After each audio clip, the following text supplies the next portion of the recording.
Okay, so Dr. Fletcher, first of all, I want to thank you for taking the time out of your day today to do this interview. I'm so excited to hear about what you have to say about food allergies, because obviously you have a lot of expertise in this field, so we think your insights are going to be incredibly helpful and incredibly exciting to hear.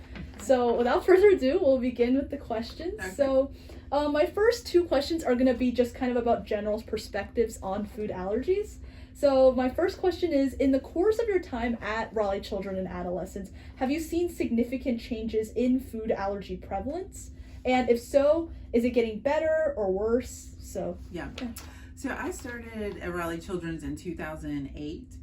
And so I've been practicing for over 15 years now. And in the beginning, I would say it would be occasional food allergy concerns. Now it's very common. I don't think there's a day that doesn't go by where I have a child that's got either a food allergy, asthma, or eczema, which I kind of loop into like allergic disease.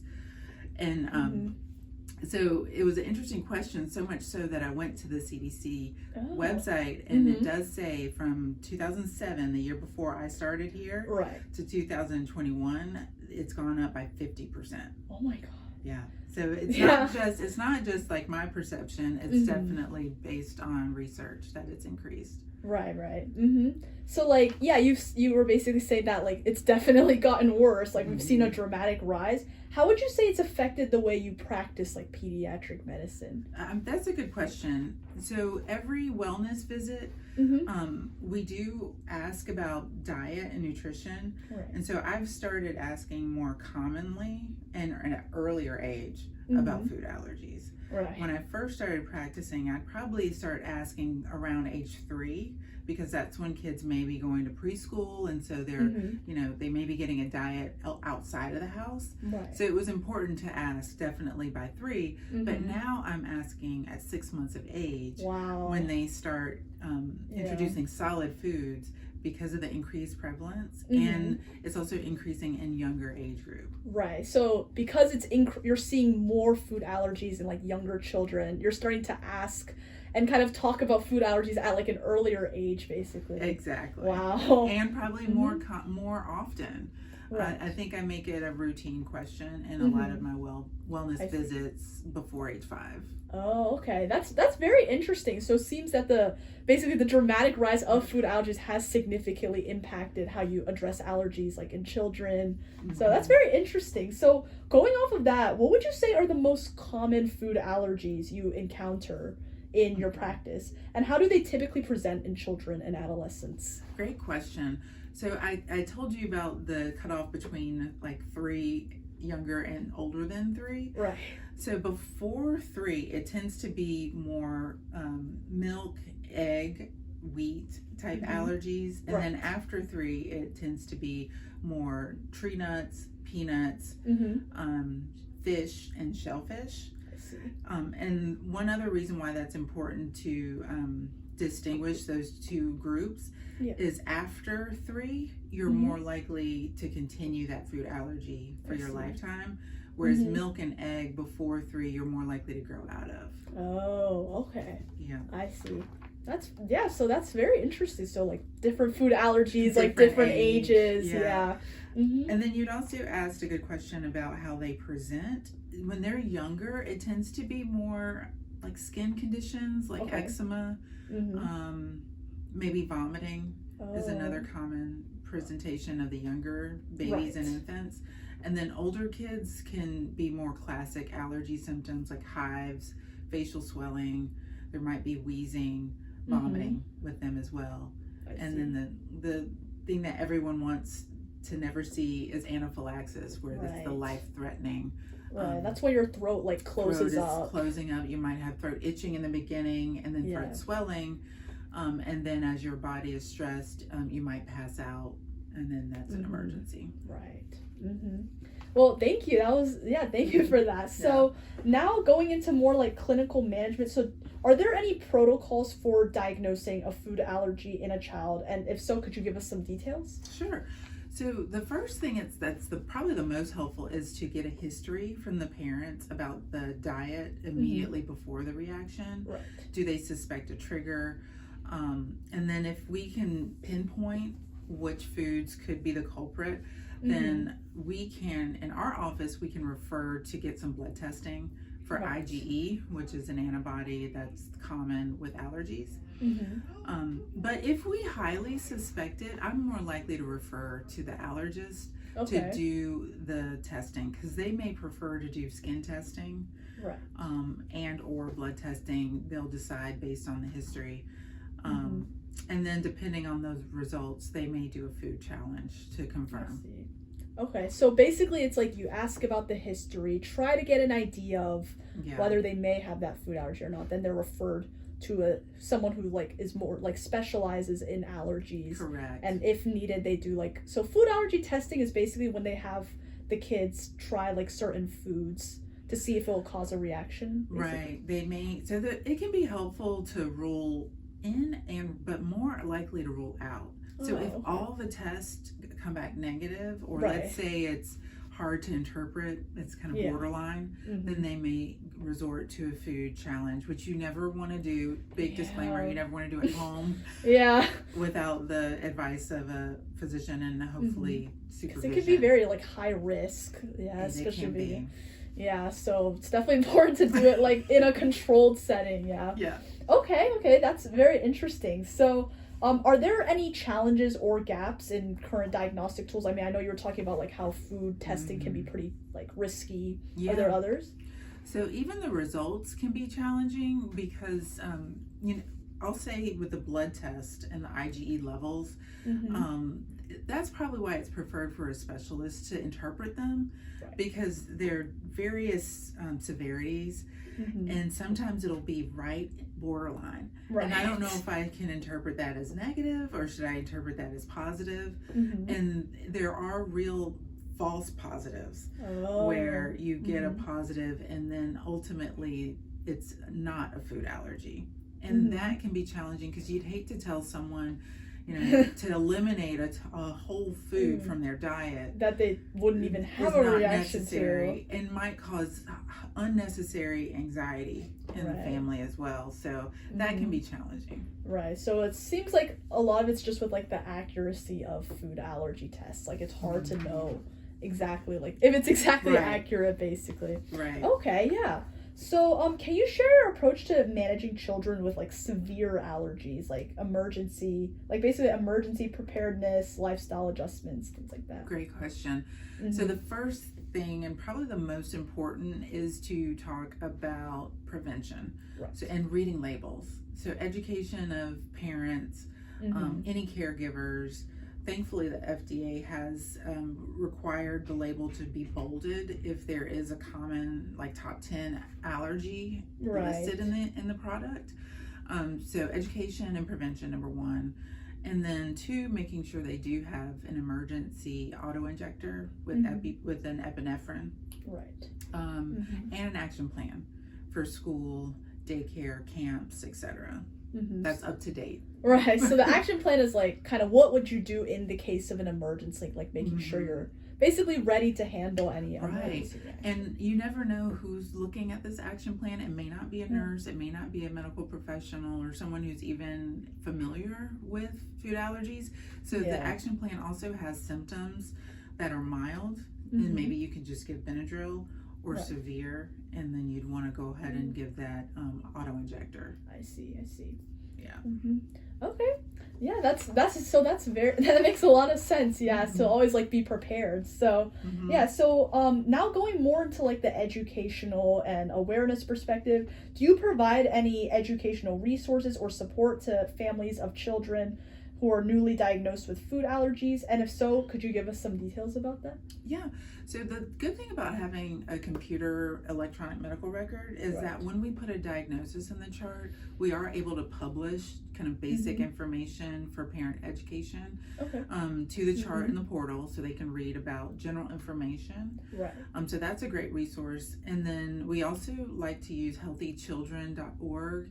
It has a plethora of articles and books if parents want additional information. And then lastly, I think the best resource that we have is the Food Allergy Resource Education website, or FAIR.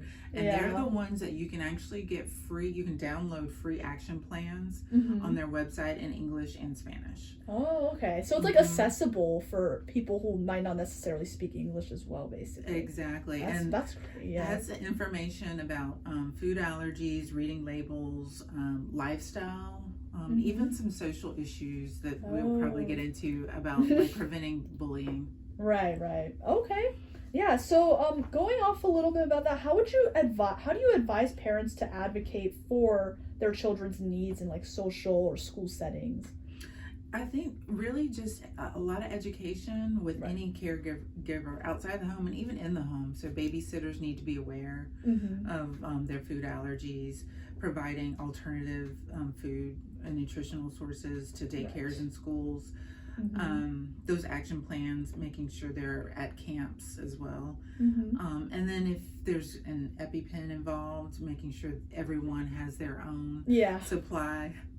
So if they need it at school, they've got it. Okay. That makes a lot of sense. Yeah, thank you. So next, going more into like prevention and like future trends. Are there any like promising developments or research in food allergy prevention or treatment that you're excited about? Your question is so timely because we literally just had an educational luncheon with a nasal epinephrine. So one of the big challenges that I should have mentioned before is that the treatment for emergency food allergy is only with an injection. And as you know, kids are not fans of shots. So having a nasal spray version is going to eliminate that fear barrier to treating food allergies. And so I'm excited to see. That's really exciting to hear, because kids don't like they don't like injections. So it's like a very good like alternative method. And that's very exciting to hear that there's progress being made to like kind of help these kids who might be experiencing these reactions. And it's not just the kids who are scared. I'm sure there are caregivers, nannies, babysitters who may be scared to actually give the shot, the injection when they need it. And being able to say, oh, well, this is just as effective if you do it in the nose, I think will eliminate that'll eliminate that fear, that hesitation. Yeah, that's really exciting to hear that they're making that. So that's very awesome. So basically, kind of, I think you might have already answered this, but besides what you said, would you say there's any other ways you counsel parents about the introduction of allergenic foods to infants and toddlers to minimize allergy risk? I think it's important to not necessarily follow trends, because they need to go slowly when they're introducing foods. There is a trend called baby-led weaning where the family is giving what is on the table, like table food at a very early age. But for I like to counsel parents starting at 4 to 6 months of age to give purees that are single ingredients. And wait 3 days in between new foods, so if there is a reaction, you can know what the culprit was. If you're giving table food with like casseroles and multiple ingredients in it, it's hard to know if there is a reaction, what it was. And so then they're more likely to have another reaction until you figure it out. That makes a lot of sense. And then, in general, what changes or improvements would you like to see in how society or the medical community handles food allergies? I think going back to the lay person and just more, maybe not necessarily marketing is not the right word, but more awareness of food allergies is important. I'd love to see like food allergies at like the top of health concerns and public health, just like cardiac arrest is. Like everyone learns CPR and there's an AED in every gym in America. So having an EpiPen that's available for even people who may not be aware of a food allergy or having a reaction for the first time. I'd love to see that awareness.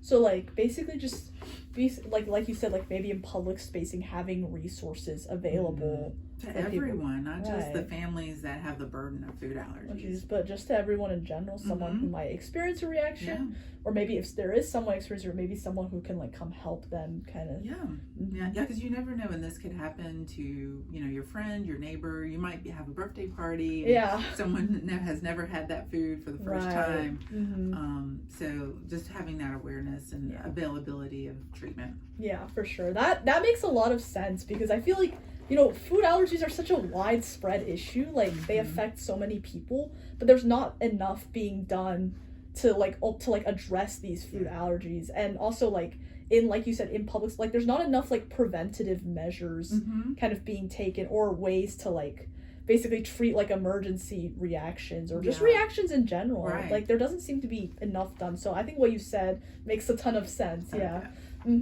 So, basically, what would you say inspired you to focus on pediatric care, and how has handling food allergies in children shaped your perspective on healthcare? That's a really good question. I think in general, I was interested and drawn to pediatrics because I just love babies. They're so cute. Who doesn't love them? But the more I did my training in medical school, I realized that you do have a big influence over just health in general. On the individual level, because you're counseling when they're healthy, and you're giving them all the tools to stay healthy for the rest of their life, versus in adult medicine, you may just have a year or two with them before they move. So you really get to know the individual patient, and you also get to know the family really well. So the advice that I give my patients, you never know that like information and advice is also spreading to the parents. Like, they may not have been aware. And so it just feels like a more broad influence over health. Okay. That makes a lot of sense. So like, basically when you're talking to your patients, that information, like you said, like the parents hear about it. So it's like you're making. I have more than one patient at right. Like, I have the whole family. Right. Okay. Well, that's really awesome. So that was all the questions that I had on there. So thank you so much. You're welcome. Would you mind me tell you a little bit about like the app we're doing, just so you can have like a better understanding? So currently what we're doing with AllergenAlert, it's more on like the food allergy management side, because we've seen like progression in like treatments, like you said, like the nasal spray, like they're thinking of like new ways to treat allergies, which is really awesome to see. And then we also wanted to address like food allergy management, like how do we prevent these reactions from occurring in the first place. And currently we've seen some apps that can like kind of like just scan some like grocery store barcodes and tell you like, oh, there's this allergen and stuff like that. But like, we wanted to create something that was more assistive, that could basically assist people more in their daily lives. And so we decided to actually focus more on online shopping and just online browsing in general, which is that's why we created AllergenAlert. So basically AllergenAlert uses like AI technologies, and what it can do is it will scan online products to check for allergens. And there's this very common issue of online products actually not having ingredients labels. They don't list ingredients on online products, so people who are affected by allergies will not know if these products are harmful to consume. So what our thing does is it can scan the USDA website, and it can still generate a warning users of allergies. And because it's AI trained, not only can it detect the allergen, but since there are ingredients that may contain like the same protein and thus could cause like a similar reaction, it's called cross-reactivity. Basically, what our app can do is it has a database, and it's trained to know how, like, whether these ingredients basically contain the same protein, so it can still see by scanning the product whether there's a risk for allergy reactions to occur. And then when the user finds for example, if they're online shopping and they click on a product, we will basically be able to generate like alternatives. So they're very personalized, like here, like if this is what you're looking for, here is like an allergen-free version of what you are looking for. That's awesome. So that's kind of the basic idea with like the shopping perspective. And then it's pretty similar, but we also know that ordering from restaurants can be an issue, like knowing whether a restaurant item contains like the allergen or not. So it can scan. We're looking to have it scan like restaurant menu options and also online recipes in general. So basically the idea is that we want to make it like as convenient and as reliable as possible. That's great. So when users have the app downloaded, as they're browsing, they can just like automatically know like what is safe to eat. So yeah, that was kind of the idea with AllergenAlert and why we thought it'd be great to interview you and interview other people, just so we can really understand like how food allergies have impacted people. If you don't mind, can I ask like one question I came up with that wasn't so if there was an app, right, that could help manage or prevent allergies in general, what kinds of features do you think are the most important to be included, you would say?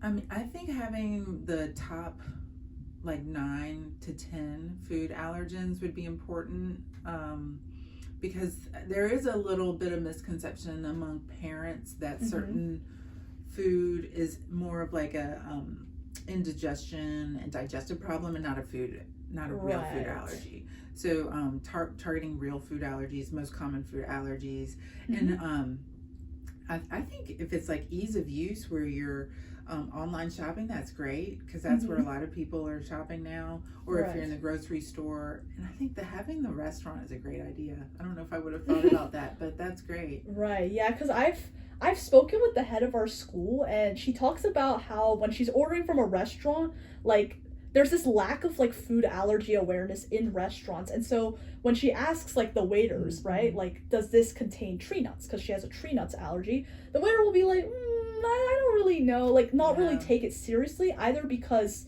they don't even realize it's a food allergy, like they assume she's just being picky, or they know but they don't understand like how dangerous it is for her to consume tree nuts. So there have been several instances where she has accidentally consumed foods in restaurants containing tree nuts.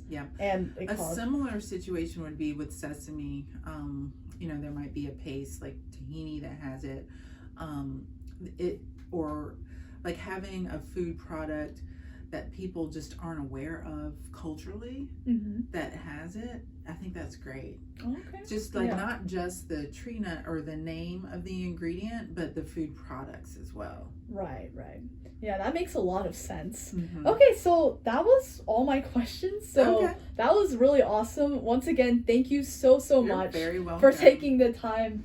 I mean, we really appreciate getting to hear your insights on this. We think it was absolutely exciting and incredible. So thank you so much, Dr. Fletcher. You're welcome. We look forward to seeing where the app goes. I'm excited to hear more. Yeah, we'll keep you updated for sure. Okay. Thank you so much. You're welcome. So we can